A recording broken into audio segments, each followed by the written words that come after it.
Long lines and delayed results. Locals, they are feeling the surge of COVID-19. Good evening, everyone. I'm Todd Quinones. Tricia has the night off. Well, demands for tests are so high, at least one lab right now is having a hard time keeping up. And 13 Action News reporter Austin Carter has the story of a woman who waited weeks to find out if she had the virus.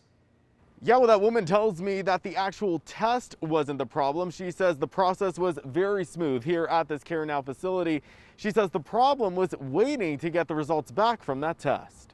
It took 12 days for me to get my results, and then 2 days later, my children's results came in. Nearly the entire suggested 2-week quarantine period for a COVID-19 patient was the wait for a negative COVID-19 test result for Michelle Tell. Michelle says she tried day and night to get those results. We set up an online Quest portal. I would check that 10 times a day, but then we found ourselves also calling the facility 10 times a day. I mean, literally, I felt like the more aggressive I was, the more possibly my results would come in. And those labs physically trying to determine a positive or negative result are trying to keep up. Quest Diagnostics says that demand for COVID-19 molecular testing continues to outpace Quest capacity and is highest in the South, Southwest, and West regions of the country.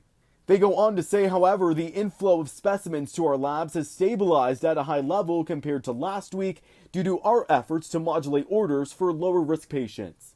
Another laboratory company, LabCorp, tells me that they've been able to process 165,000 tests per day with plans to increase. They've also reduced the average time to deliver results to 3 to 5 days from specimen pickup. For hospitalized patients, the average time for results is faster. But my heart bleeds for those who have to go back into work but can't because they're waiting for their results. And then there are those who have had trouble simply getting a test locally.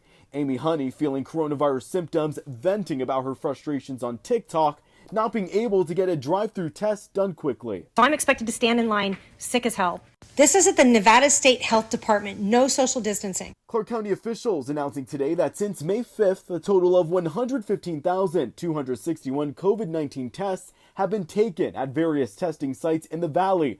Today alone, 2,930 tests.